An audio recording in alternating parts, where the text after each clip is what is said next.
Now that we've got our new RV, we're immediately going to bail on it and take a cruise.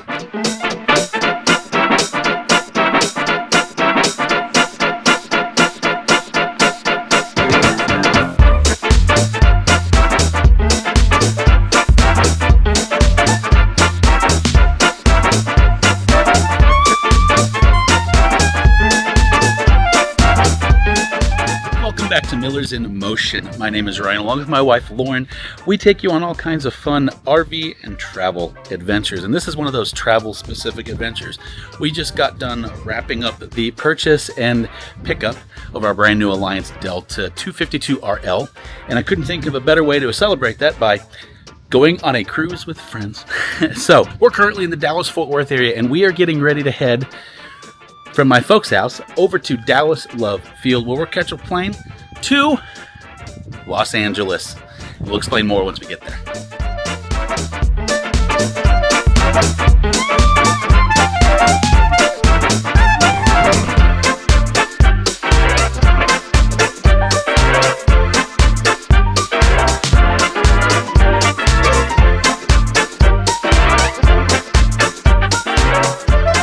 We have made it to the cruise terminal in Los Angeles, and we are getting on the ship with the Today is Someday crew and our friends Phil and Stacy, and maybe some surprise guests. So, all right, so officially we are cruising on the Norwegian Bliss. This is actually our second time on this ship, and yes, we're doing it with friends and the Someday crew. It's our first actual crew event we've ever done, so we're excited about it. Plus, we're excited about seeing the ship for the second time.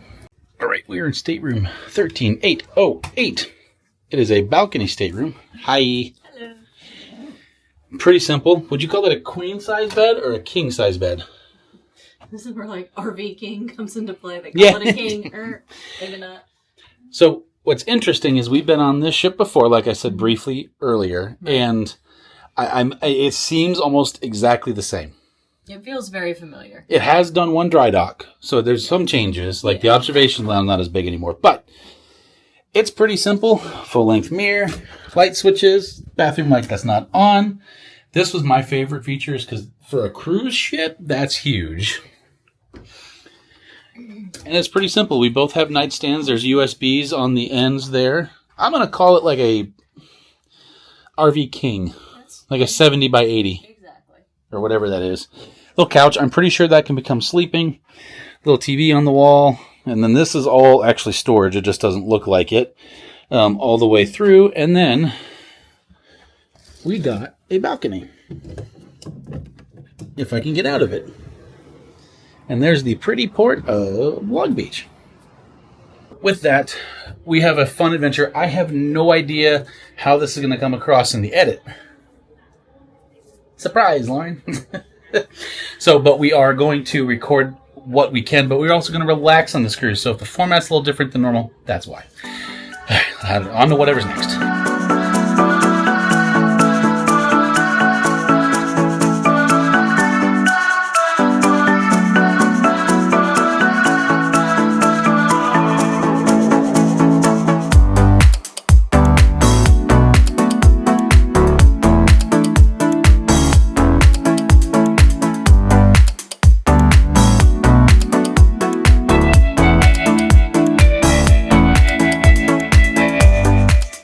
We have made it to Cabo San Lucas. I know it looks a little funky, but I'm going to tell you why we dislike tender ports and why we actively try to avoid them at all costs. So a tender port like Cabo is essentially where instead of pulling up to a dock, a series of tender boats or ships pull up alongside of the vessel while it has anchored offshore. The problem with this is that you have a lot of people trying to get off, and there's only so many spots on a ship to get you into port. And the downside in Cabo is there were 3 cruise ships in port, therefore causing a long delay, which in turn, unfortunately for us, meant we did not get off the ship in Cabo.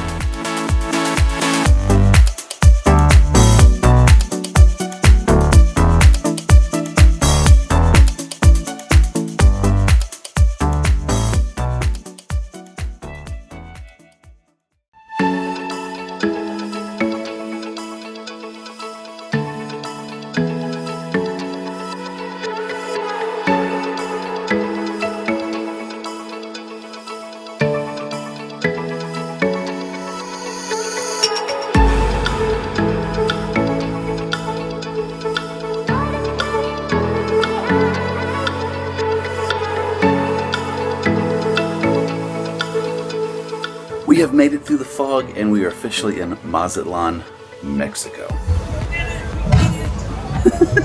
On land.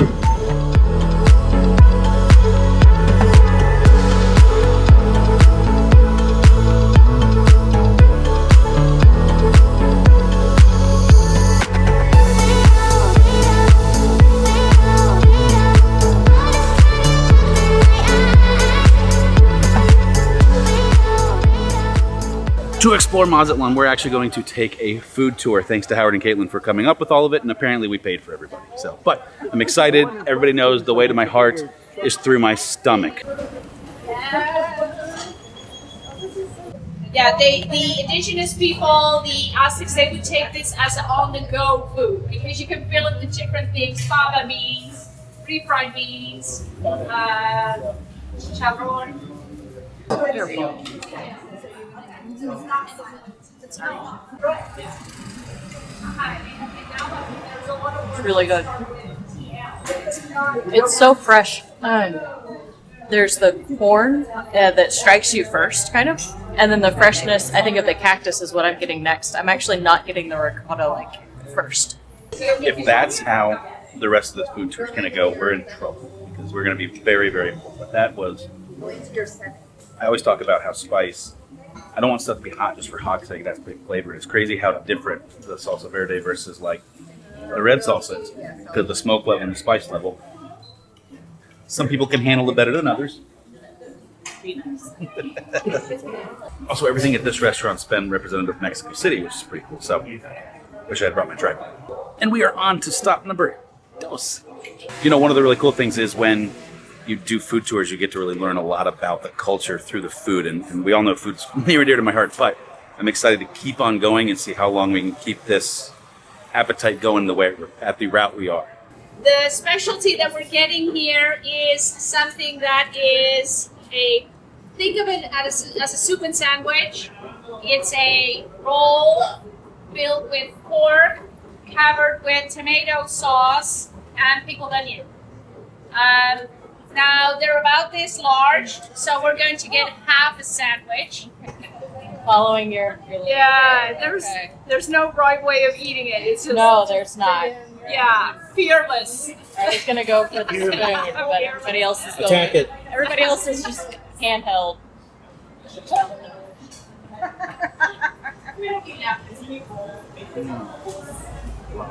it good? I'm gonna go ahead and do this. If you like used a hoagie roll, it wouldn't be the same. It would have just fall apart right away. Yeah.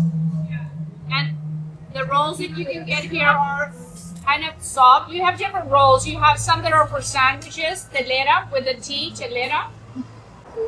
So this was God, that was a bag. That was a bag. Okay. Yeah, I put this up and I saw something go wah, right by my foot and it was a bag. So it scared the crap out of me initially. And I was recording. So this stop was essentially our Guadalajara stop, and it's a torta place, which is a specialty bun that they custom make and put into this with the tomato sauce. And I added a bunch of salsa, pork, onions, all that kind of stuff. But we're on to the third stop. I'm already full. We went and spent the day with him yesterday. That's so cool. He took us all That's so cool. He was telling me that story. When you come to this neighborhood, you say, oh, it's Juarez neighborhood, so for sure this guy over here must be Benito Juarez. Guess what? It is. So this neighborhood was built in the 1960s. On Sunday, this is a really busy flea market. 5 blocks in each direction is flea market. You can get bolts, nuts, secondhand clothes, whatever you get at a flea market. On a Wednesday, it isn't that busy, so we're going to go inside and we're going to go to Oaxaca.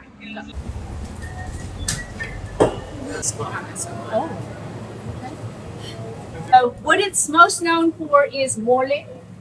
Mole is a spiced chocolate mixture, which is a mixture of different kinds of chilies. It has a variety of seeds like sesame seed, peanuts, walnuts, almonds, It has spices like cinnamon, and it also has some chocolate in it. Everybody's trying the middle one. Yeah, well, I'm not everyone. I thought the red one was more spicy. You think the middle one? The middle one's too spicy for you. It's very flavorful. It is intense. Yeah. It'll get you in the end. I was gonna say, I almost said no, and then I went, wait. I got a little bit, but not much. But I had very little. Yeah. Yeah. Okay, I'm good. That is like paste. It's on the back end. It's more of like a smoky. Too much. I had too much. Oh, I got. Nope. I'm good. I think this is finished. I'm done. Did you tried one already? I tried to inhale. I got a little bit more of the light brown, and yeah, it got me. No, I'm good. No. Phil. Okay. Aww. I'm good. And you can taste That's it. like sweet. It is, yeah. It is, and you can definitely taste the difference between the different kinds of mole, and it's the composition of the kinds of chilies that they use, whether they use more or less almond. So in summary, Kaitlin thinks it's very intense. You tried the Just dark. if you didn't catch it. This one? Intense. No, that's really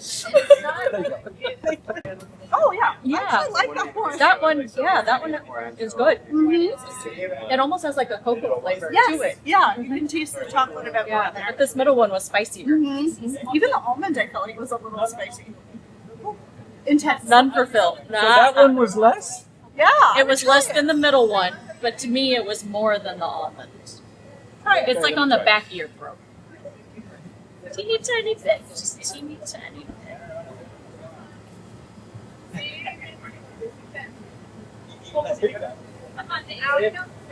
It's like in the back. It's not. Oh. No. No. Oh no. I don't. Did you get some water? Yeah, no. We need a No. hose. We need a hose. Ryan, do you want a little bit of this last one? It's just teeny tiny bit. It almost has a cocoa like. I like chocolate.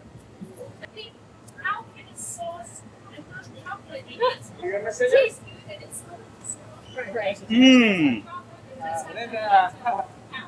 Right. So they're flavored.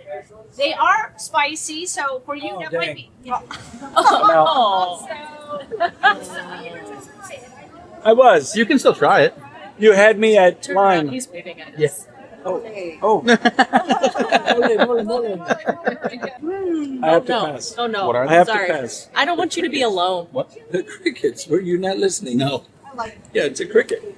Soaked in chili and lime. Too spicy. It's spicy. She said it was too spicy.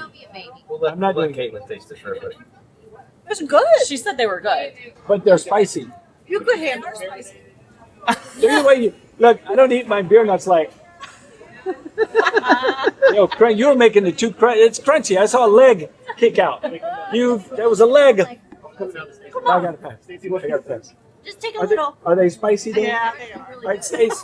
Stace. I'm gonna try it. We're trying to. I'm gonna try it.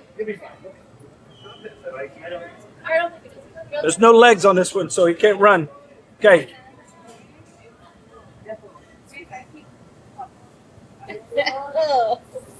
That's a convincing face. No. It's the texture more than anything. Right. It's only because you know. So only because I know. I remembered. Oh no! Oh no! There's more cheese. No. Yes, please. Yes. Yes, I need the cheese. Oh no! Yeah. Where's the bathroom? Do you want any?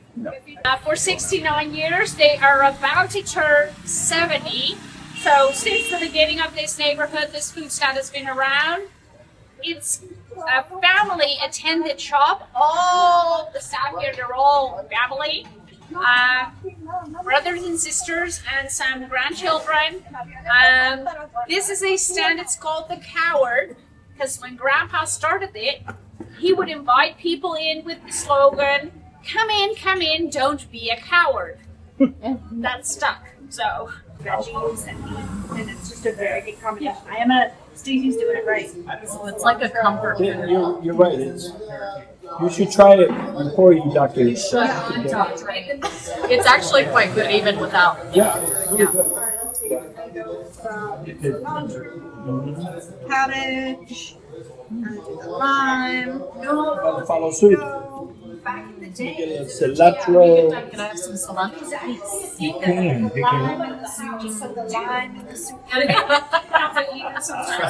Try the soda.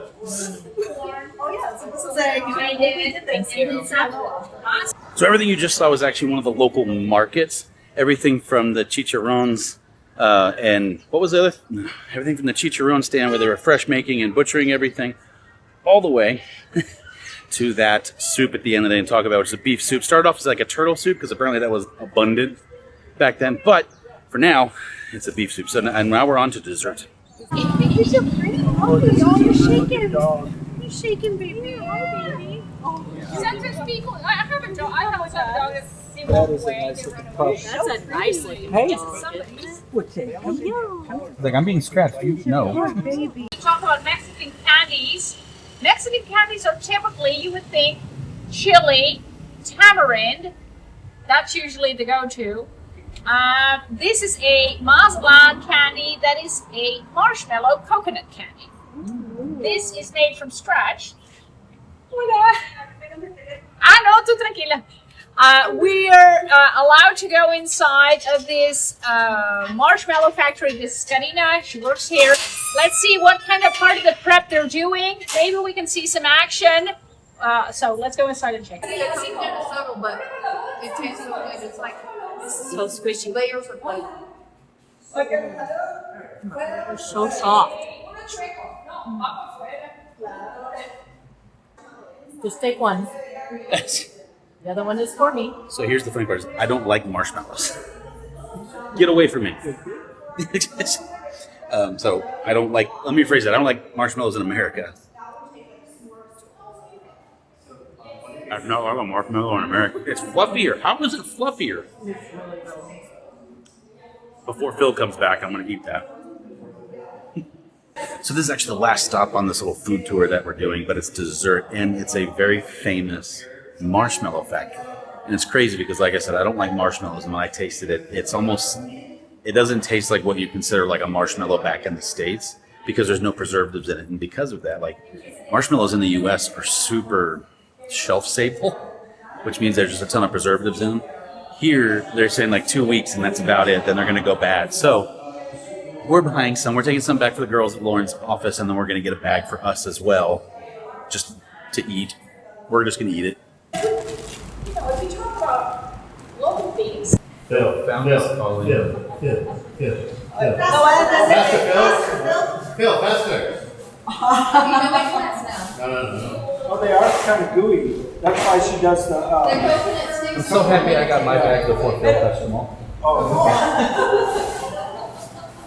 She said, "Stop talking." She said, "Stop talking." Hold on, wait.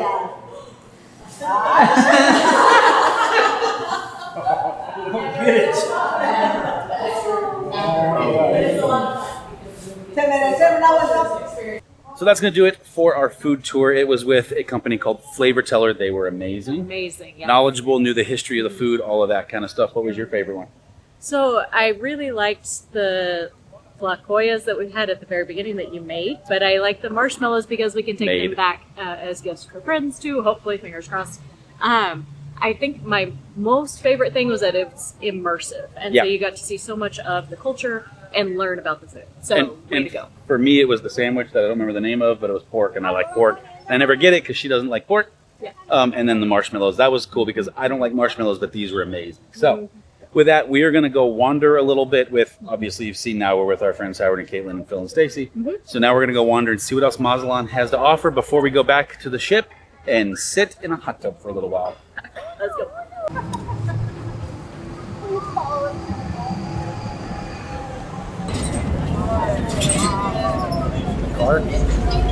That's going to do it for Mazatlán. Next up, tomorrow morning we are going to be headed to Puerto Vallarta, and I haven't been there since 2020. So I'm excited to go back. I'm excited to see what shenanigans we get into. We will see you next week. Bye.